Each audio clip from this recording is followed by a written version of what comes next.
Bueno, ahora estamos con la profesora Janina Bataglia, ella es profesora en Historia y ya es parte de nuestra casa de Aula en Redes y viene con un tema muy importante para esta fecha que es la Semana de Mayo.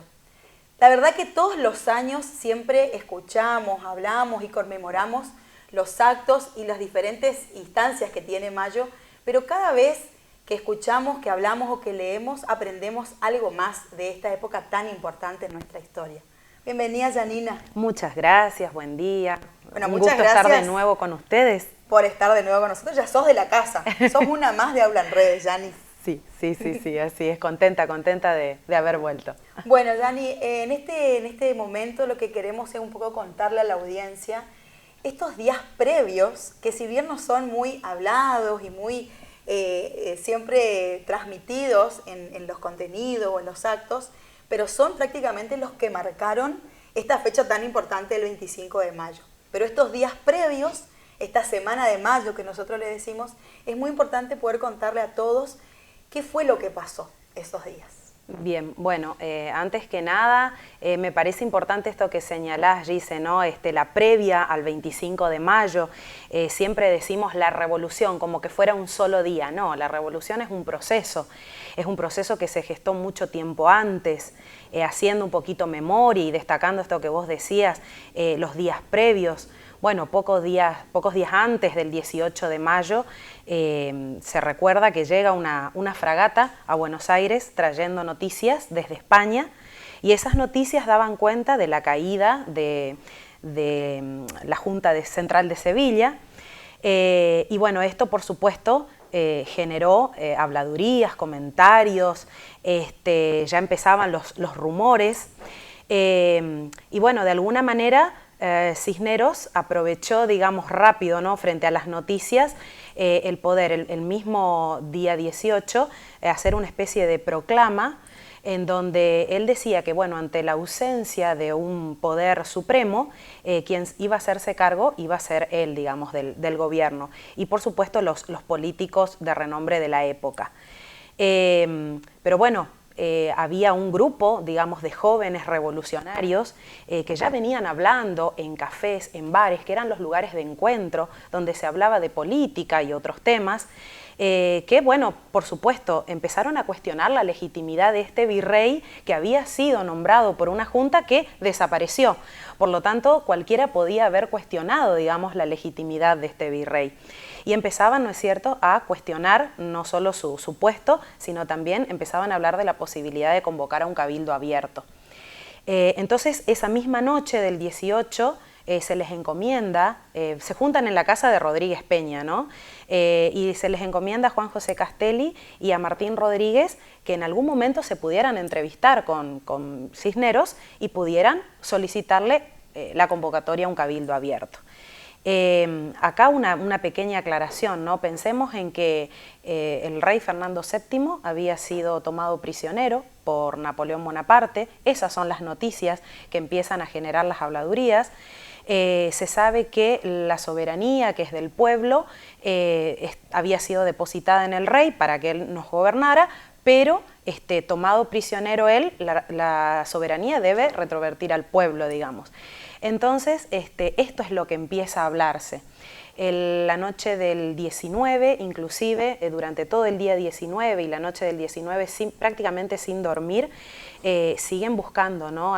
Insistiendo en esto del cabildo abierto, se reúnen nuevamente, se agregan a esta misión de poder conseguir el cabildo abierto Cornelio Saavedra y Manuel Belgrano, y siguen insistiendo. Finalmente, el día 20, logran reunirse con Cisneros, que había pedido el apoyo de los jefes militares, que le dieran su apoyo, y ya los jefes militares ya no le hacen caso. Entonces Cisneros ve, y por supuesto ve amenazado su puesto, su lugar, y logra entrevistarse con estos jóvenes revolucionarios, a lo cual ellos, por supuesto, solicitan este cabildo abierto, y él les dice que, bueno, que ya evidentemente no reconocen su autoridad, que tampoco lo hacen los jefes militares, y que, bueno, sin duda hay que llamar a un cabildo abierto. Es cuestionada, ¿no es cierto?, su autoridad, y él se ve ya entre la espada y la pared, entonces tiene que darles el ok.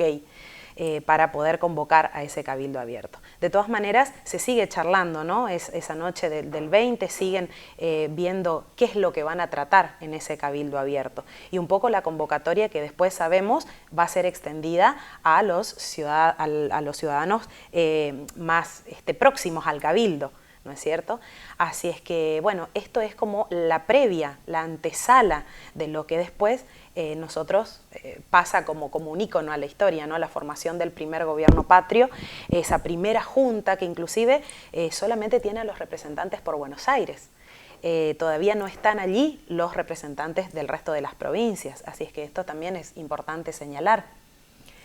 Tiempos difíciles, uno piensa a partir de que, bueno, uno puede contar los hechos y lo que pasó en la mañana, lo que pasó de noche, lo que pasó al otro día, pero tiempos difíciles porque quizás muchas personas ni siquiera entendían lo que pasaba, y si bien la mayoría quería o tenía ideales de libertad, también había miedo de lo que iba a pasar y quién iba a tomar las decisiones. Sin duda, sin duda. Cuando Cisneros hace el llamado a la ciudadanía, ¿no? Y les pide que sigan fieles a Fernando VII, a la corona, esto también, ¿no? Pensar que en realidad no hay acá una intención de cortar ya todo vínculo. Ya habíamos pasado las invasiones inglesas de 1806 y 1807 y estuvimos prácticamente así como muy desolados, sin saber para dónde correr, porque España de esto se entera mucho después.